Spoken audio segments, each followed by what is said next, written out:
বন্ধুরা, আমি চলে এসেছি মনীষ কিচেনে একটা অন্য রেসিপি নিয়ে।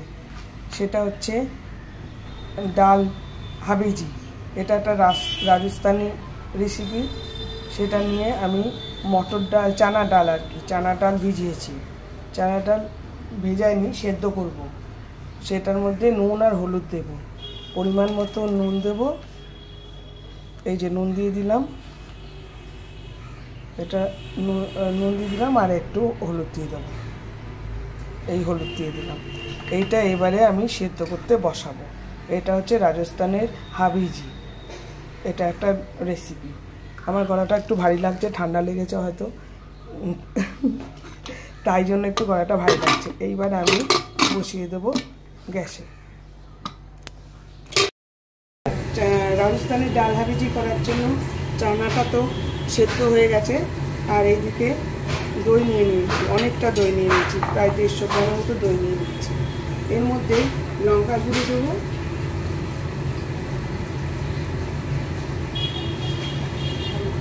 হলুদ গুঁড়ো দেবো, দিয়ে এটাকে কাটাবো, আর ধনে গুঁড়ো দেবো,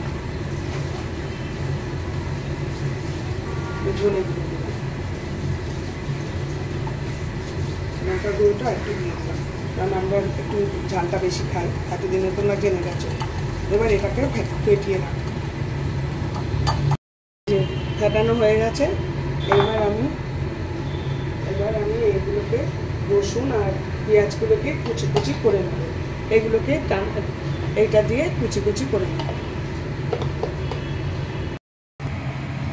বন্ধুরা, রাজস্থানি হাবিজি করার জন্য আমি প্যানে তেল নিয়ে নিয়েছি। ওইদিকে তো দেখালাম দইটা ফেটিয়ে রেখেছি। এবার তেলটা গরম হলে, তেলটা গরম হয়ে গেছে, প্রায় কমিয়ে রেখেছিলাম। এইবার একটু জিরে ফোড়ন দেবো, একটু জিরে ফোড়ন দিয়ে দিলাম। এবার জিরে ফোড়নের পর আমি এই যে লঙ্কা, রসুন আর পেঁয়াজটা একসঙ্গে আমি ছোটো করে কেটে রেখেছি, আর এদিকে লঙ্কা কুচি রেখেছি। এইটা এবারে আমি দিয়ে দেবো একসঙ্গে।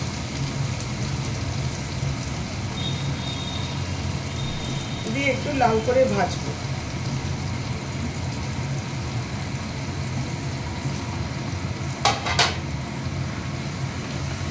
এগুলো লাল করে একটুখানি ভাজা হোক।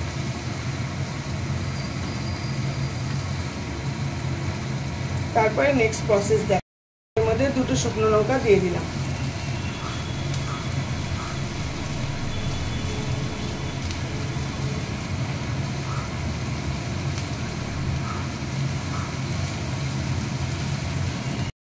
এবারে দই, লঙ্কার গুঁড়ো, ধনে গুঁড়ো, হলুদ গুঁড়ো সব মিশিয়ে রেখেছি, ওটা দিয়ে দিচ্ছি।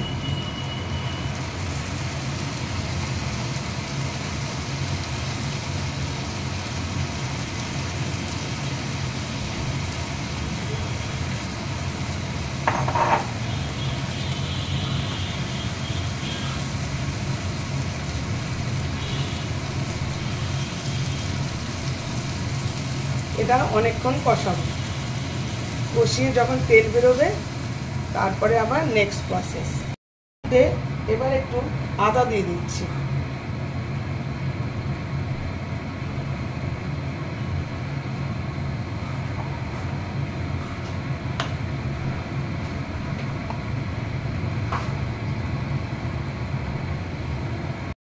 দিয়ে দিলাম। এবারে মশলায় তেল বেরিয়ে গেছে, দেখাতে ভুলে গেলাম। হ্যাঁ, মশলায় তেল বেরিয়ে গেছে। এবার আমি এই সেদ্ধ ডালটা দিয়ে দিলাম। ডালের মধ্যে কিন্তু নুন আর হলুদ দিয়ে সেদ্ধ করেছি।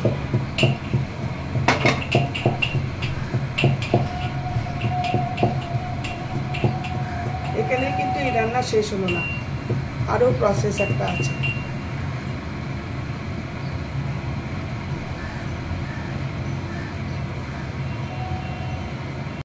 এর মধ্যে একটু গরম জল দিয়ে দিলাম। এবার গ্যাসটা বাড়িয়ে দিলাম। প্যানে আমি বসিয়ে দিয়েছি, গ্যাস জ্বালিয়ে দিয়েছি। এর মধ্যে আমি তেল দেব। তোমরা বাটার দিতে পারো, কিন্তু আমি বাটার দেবো না। এটা বাটার দিয়ে করার কথা, যেহেতু রাজস্থানি।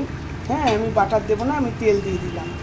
তেল দিয়ে এর মধ্যে আমি জিরে এই সরি ধনে হাত ভাঙা করে রেখে দিয়েছি, ধনেটা দিয়ে দিলাম। আর দেব হিংটা দিচ্ছি।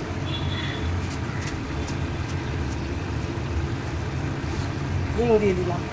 এইবারে এটা একটু সতে করে আর দিয়ে দিচ্ছি কাশ্মীরি লঙ্কার গুঁড়ো এইটার মধ্যে। তোমরা ইচ্ছে করলে তোমরা ঝাল বেশি খেলে লঙ্কা দিতে পারো, গুঁড়ো লঙ্কা। আমি আর ঝাল দিচ্ছি না, এর মধ্যে কাশ্মীরি লঙ্কার গুঁড়ো দিয়ে একটু সতে করে নিচ্ছি। এবারে এটা হয়ে গেছে, এর মধ্যে গ্যাস নিভিয়ে দিলাম, এটা দিয়ে দিচ্ছি।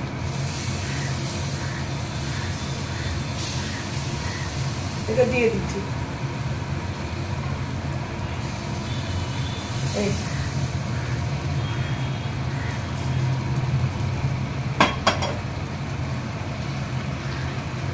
দেখো রংটা কি সুন্দর এসছে, রংটা দারুণ এসছে। আর সেন্টটা সুন্দর একটা বেরিয়েছে, এটা তো তোমাদের দেখাতে পারবো না, তোমরা করলেই তোমরা পাবে। খুব সুন্দর সেন্ট এসছে।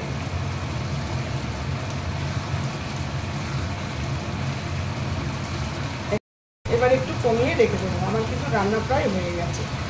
একটু স্ট্যান্ডিং টাইম রেখে দেবো।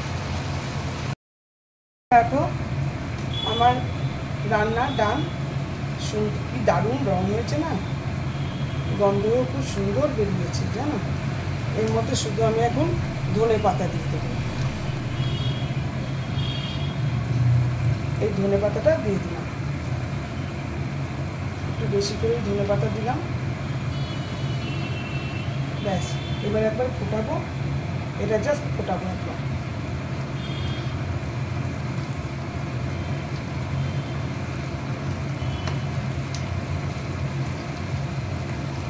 ব্যাস, এবার আমি গ্যাস নিভিয়ে দেবো। আমার রান্না ডান।